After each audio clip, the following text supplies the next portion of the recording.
কে কান করতেছে এই যে একটা শীতে থাকে দুদিন কিনলে দুর্বল। হ্যাঁ বুঝতে পারছি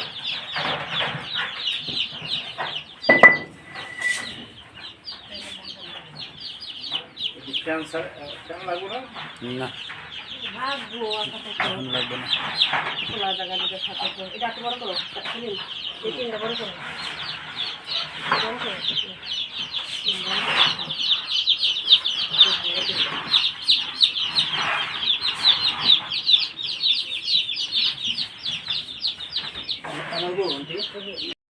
আসসালামু আলাইকুম বন্ধুরা, সবাই কেমন আছেন? আশা করি অনেক ভালো আছেন। আলহামদুলিল্লাহ, ফ্যামিলি ফার্মিংয়ের আরেকটি নতুন ভিডিওতে আপনাদেরকে স্বাগত জানাচ্ছি। আজকের ভিডিওটা যে বিষয় নিয়ে হচ্ছে সেটা হচ্ছে আগের একটা ভিডিও পোস্ট করছিলাম, সেটাতে নতুন কিছু বাচ্চা বের হয়েছে, সেগুলো আপনাদেরকে দেখাইছি। তো মোটামুটি এখন আজকে বাচ্চাগুলোকে এখানে ছেড়ে দিব। তো মূলত সবাই প্রথম পেপার দিয়ে রাখে, যেহেতু আমার বাচ্চাগুলোর বয়স আজকে 3 দিন 4 দিন হয়ে গেছে, তাই আমি কোনো পেপার দিচ্ছি না, সরাসরি এই তুষের মধ্যেই দিয়ে দিব। এইভাবে সেট আপটা দিছি 50টা বাচ্চার জন্য, একটু জায়গা বাড়াই দিছি যাতে আসলে তাদের নড়তে চড়তে কোনো রকমের প্রবলেম না হয়।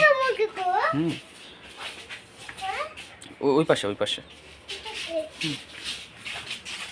আর ব্রিডিং অবস্থায় বাচ্চাগুলোকে খাওয়ানোর জন্য আমি যে পানির একটা পাত্র নিছি, এই পানির পাত্রে আমি লাইসোভিট মিক্স করে দিছি আর হচ্ছে রেনামক্সটা মিক্স করে দিছি। এগুলোই চলবে কালকে পর্যন্ত। তারপরে আবার আগামীকালকে অন্য ওষুধ, ভিটামিন, মিনারেলস এগুলো মিক্স করে তারপরে দিব। আর যেহেতু 4 দিন হয়ে গেছে, 5 দিনের ভিতরে BCRD ভ্যাকসিনটা দিয়ে দিতে হবে, সেটাও দিয়ে দেবো ইনশাল্লাহ। তো দেখতে থাকুন ভিডিওটা প্রথম থেকে শেষ পর্যন্ত। ব্রুডিংয়ের জন্য কি করলাম, যেহেতু এখন গরমকাল, ঠিক আছে, সেই ক্ষেত্রে গরমকালে ব্রুডিংয়ের ক্ষেত্রে অনেক বেশি সাবধানতা অবলম্বন করা লাগে, যেহেতু খেয়াল রাখতে হবে অনেক বেশি গরম যাতে না হয়। আমার এখানে 2টা লাইট জ্বলতেছে, 2টা 100 ওয়াটের 2টা বাল্ব, 2টা মিলে 200 ওয়াট। বাচ্চা যেহেতু লাগে আপনার, প্রতিটা বাচ্চা প্রতি আপনার 2 ওয়াট করে তাপমাত্রা লাগে, সেহেতু আমার 60টার মতো বাচ্চা আছে, 60টা বাচ্চার জন্য 120 ওয়াট হলেই হয়।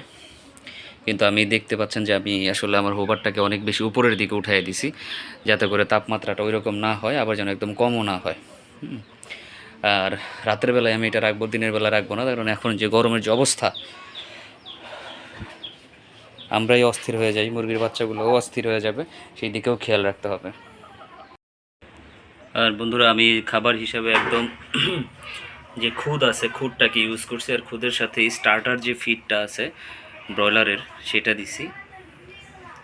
মোটামুটি 25 দিন পর্যন্ত এদেরকে এই ফিডটাই দিয়ে চালাতে হবে।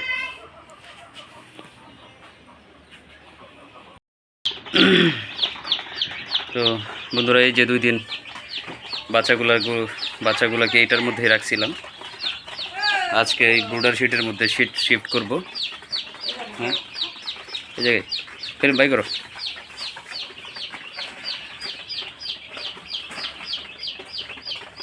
খালি করবো 1 তারিখে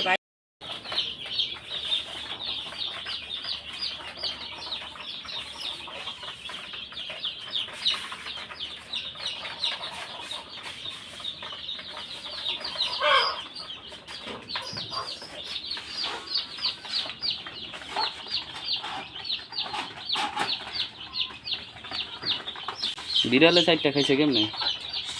এই যে খাদ্য পেয়ে গেছে, এই খাদ্য আরে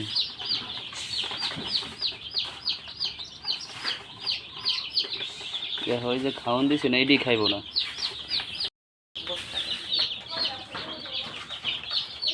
কয়টা বুঝছো কয়টা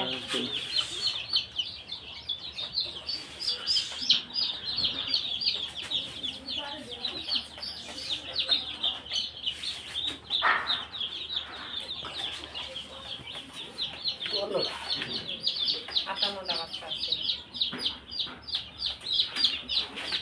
আমি মাত্র খালি বাচ্চা দেখুইয়া এই জায়গায় নিচে আইছি, বুঝছো? 4টা কি একবারই খেয়ে ফেলেছে নাকি?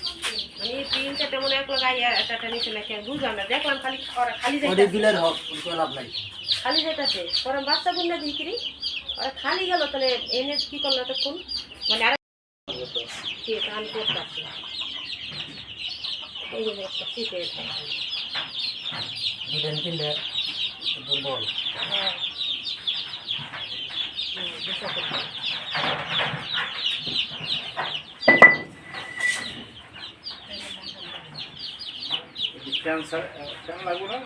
না ভাগবো এখন লাগবে না।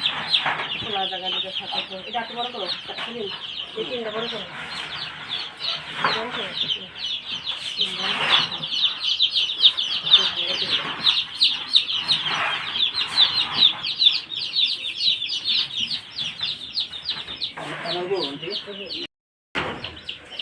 তো বন্ধুরা, এই হচ্ছে আমার সেট আপ। আমি একটা পানির পাত্র দিছি আর ওই পাশে ছোটো ছোটো আরও দুইটা দিয়ে দিছি।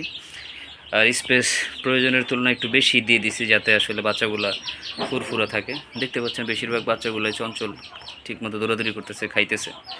দুই একটা দুর্বল আছে, এই যে একটা, ওই যে মাঝখানে দুই একটা বসে আছে। তবে আশা করা যায় যে দু একদিন ঠিকঠাক মতো খেলে এরাও পারফরমেন্স দেওয়া শুরু করবে স্বাভাবিক।